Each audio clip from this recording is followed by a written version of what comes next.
The small French team Asobo delivered something exceptional and impressive for the scope in 2019's A Plague Tale: Innocence, a refreshing, historic-centric yet fictional story. You can check out my detailed analysis of the game then and why I placed it in my 2019 graphics list, not least of which for running under the team's own in-house custom engine. But in a growing number of now-gen updates, the tale of rats, Amicia and Hugo gets the spit and frame rate polish we have come to expect. But in this rat race, are all participants equal? Let's discuss. To provide context to the game's engine, it was designed around it, delivering a 1080-30 resolution and frame rate target back then, even on the PlayStation 4 Pro, but it was compensated by the engine's temporal accumulated AA, pushing it back up to 4K. It delivered a very attractive game that obviously struggled with breaking that 1080p ceiling on a per frame basis even on the Pro.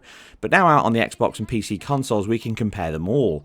So the first boost here is resolution is better. Well, on PlayStation 5 and Series X at least, as both now target 2560 by 1440 with a much sharper and more complete image, a 77% increase over the best the Pro could muster and still can. The temporal AA of the engine on Pro attempted to join the dots to 4K, but it breaks down instantly in movement. This is not the case here though, with it simply targeting 1440p on both consoles, with that TAA cleaning up movement but no reconstruction element. Field of view is also now slightly improved on all now-gen versions. I want to take the Knight's Challenge once more. The Knight's Challenge? But you're not 10 years old anymore, you know. Oh, please, Father. I've trained hard for this. All right, let's go. Where are the rivets for reinforcing the door? I haven't been able to make them yet. Did you hear about the English troops arriving?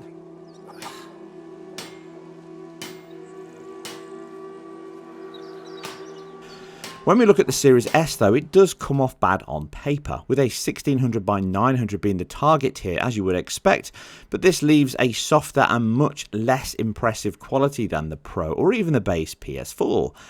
Well, you would think so, but this is often not the case. Sure, on some alpha foliage and some distant views, the Pro is sharper, with both formats sharing that reconstruction element, restoring those missing pixels used in the previous ones, but the results here are better on the S, not least of which it's got a smaller gap to get back up to that reconstructed 1920 by 1080.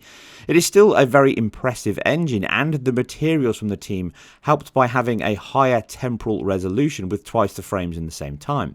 This helps the fluidity on the screen, but it also helps other aspects of the IQ I'll get to in a moment. But let's talk about the actual graphical settings, so we'll take the Series S first. The graphic settings are almost identical. They're more in line with the PS4 and the Pro, and obviously the older Xbox.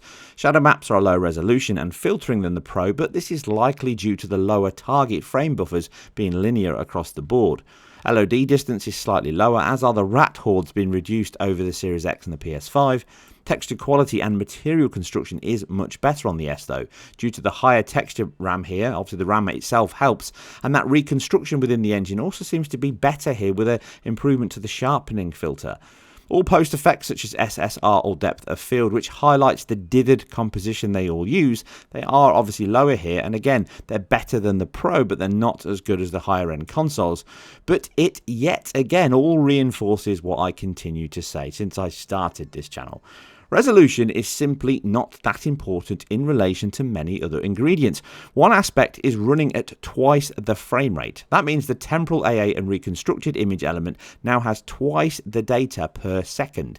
This includes a greater history of pixel colors, motion vectors, stochastic samples, and general temporal data, along with that spatial element, which, as I'm clearly showing here, provides a much better image quality over the Pro due to all these elements, with a 44% reduction in raw frame buffer pixel counts. I know which one I would choose. But if you can push more, then obviously you should, and the increase in clarity and higher frequency details are boosted on the PS5 and the Series X, thanks to over 2 times the increase in raw pixel density at the same 60 FPS target. All the elements I just discussed over Pro are improved further here, and at times not as much but certainly a lot cleaner title for it, with it hitting that sweet spot, as I say, of 1440p, 1620, that's the kind of levels you need on a 4K screen. Like all other versions though, both appear locked at 2560 by 1440 with no signs of dynamic scaling or any reconstruction. Another boost is the top-end consoles now run Ultra PC settings, much better than the previous gen and including the Series S. With the Pro and the S running them close to high, with some medium segments such as the volumetrics, the draw distance and shadows, they can appear slightly lower than high on the S, maybe. But other than that, the only other difference is the foliage and therefore the shadow maps have a bug on all now-gen versions. Now, it's possibly the vector motion cycle is too small or the offset range or whatever it is, but the shadow maps are often not animated, or at least they barely move. Now, aside this, I think they are Ultra based on the comparisons here, or at least if not, they are somewhere in between high and Ultra and so close as to not be relevant. But the fact they don't move very much does make it hard to just exactly pinpoint the difference. But if they are different, like I say, it's very minimal. The game's screen space ambient occlusion does improve the solidity and depth in many scenes, but due to its strength, the dark halo ringing around objects and in corners can look odd and occlude obviously as you look at other objects as they pass in front, which highlights its inherent screen space data pool limit. But the increase in resolution helps all these dithered elements and the construction appear more complete. And as you can see from the PC version, low to ultra can improve the image, but the heart of the art's team direction all remains intact no matter what the settings are. The game overall has excellent lighting with a per pixel and vertex based lighting model, dynamic shadows with penumbra, PBR materials, bloom, volumetric lighting, SSR reflections and some brilliant models in the game, which only the stiff animation really let them down in terms of quality, but again it is a smaller team. Thank you. Clovey, what is happening here? The plague. So many people dead. And those still alive have... But where are your parents? So I know many of you are probably going to bemoan the fact that this is not a simple 4K 60 update, and looking at the PC version using my Gigabyte RTX 2070 with a significant overclock to over 9 teraflops, pushing it more into that 2070 super level, gives us some answers as to why. That and my Zen 2700 shows us why the last generation were all linked to 30 FPS, as those last gen Jaguar CPUs, they could never achieve this level. As you can see here with the main worker thread of the engine, it can exceed 70% at times with all that character skinning, rat hole batching and everything else going on, and that's even at 3.3 GHz rate and a far improved throughput and instruction clock that could ever be possible on those last gen consoles. It all shows how demanding the title is, obviously, when you're scaling it up hard above those 1440p sweet spot targets. Even at 4K low in this machine, you can drop into the 30 level FPS range, and even with Ultra in a very quiet scene, it hovers at 45 FPS. So you could double this up to 90 FPS pretty much, just dropping it to 1440p. That's clearly what the team have done. And the identical settings of console, we can see that this particular machine drops further and more often than both consoles, although the Series X is better than the PlayStation 5. The game is often capped at 60 at 1440p on Ultra here, and at times it has a good level of headroom, but denser areas with alpha coverage and just high pixel overdraw and bandwidth can see the 2070 Super here drop hard, with the PS5 being just behind the Series X, but a good 22% faster than the PC model here, with the Series X being a further 3% on top of that. In fact, the only big dip I saw on the Series X is into the 40s was this brief shot in a cutscene that is very odd, but with the PS5 being completely solid here, but this happens sometimes in the game, and it can flip-flop between them, as here you can see the PS5 is dipping, and neither the Series X or the RTX is really dropping here at all. Est-ce que la fin te rend toujours aussi précise? On dirait que ton festin n'a pas dit son dernier mot. Non, allez, Lion. Make you this accurate? But the feast isn't on your plate quite yet. One area both consoles have improved though is in the streaming. Those sector context switches and data management is obviously better than it is on the Pro and the PC, with those heavy but brief judder points popping up in certain sectors. But by and large they're all resolved on the S, the X and the 5, as is loading, with even an SSD powered PC coming in behind the now generation consoles. Also of note is the Oodle Kraken compression from RAD is also in use here on the PS5, being 6GB smaller circa than the Pro and 8GB circa smaller than the PC or Xbox. VRAM usage is tight, with just under or around 3GB often being the limit used, but system RAM is a further 2.5 to 3GB, so that may explain why the Pro IQ is worse than the Series S on assets. Moving into performance, the Pro and the S share the same space, so I'll compare those first. The Pro has no tearing at all, but it can skip into 16 milliseconds at times, but it's almost perfectly paced at 33 milliseconds, giving a 30 FPS title.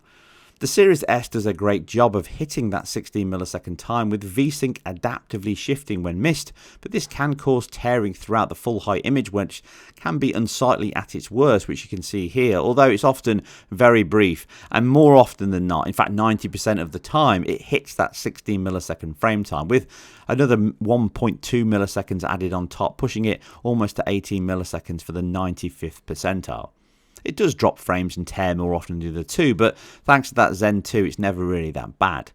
The PS5 and the Series X are even better here, with the Series X being pretty much a locked 60, slightly better than the PS5. Obviously minor dips and more tearing appear on the PS5 in those heavier overdraw sections, just far less than the S.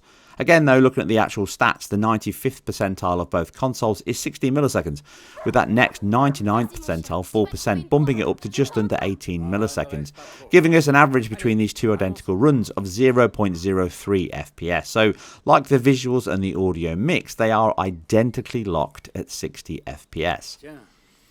So to summarise these versions then, the Series X offers the best version, with the PS5 being an almost identical level, just slightly more tearing when it very rarely crops up. Unless you sit though within that sub 5% of the PC market, that's based on the Steam hardware charts, with hardware better than what I'm testing here on the PC, that also includes the PC. Again, the top 48% of the PC market have the same level or much worse than my tested RTX 2070 Super levels here. Now it does tear and dip more often here, but although the cases are not really exhaustive or ever really bad, only the stutters and the slower loading relatively mark it down. The S comes fourth simply due to the lower IQ and heavier dips, which although not that impactful just like the PC, they are more noticeable. The last Gen Pro version is still great with a very solid performance, but much slower loading and heavier stutters, along with that half refresh rate, class it last in this rat race, although it really is still an impressive title. And as far as free updates go from a very small team, the enhancements are most welcome, certainly when no piper has to be paid. Anyway, as always, I hope you enjoyed this deep dive into a comparison across all formats, and obviously if you do like what I do here and everything else on the channel, then please help support me, as I'm completely independent, by subscribing, liking and commenting below. All those things help. Share the video where appropriate, and if you can support me with any pounds or dollars you can afford, then please hit my Patreon link below as well. All of these things help, and it really helps me improve my reach to just get more of this kind of content and much more that I still plan to do if I ever get the kind of realization on this channel that I hope for. Anyway, that's all my waffle done. I will catch you all very soon on the next one. Oh my god! Oh no! Hugo! Protect us! They're everywhere! The light! They're scared of the light!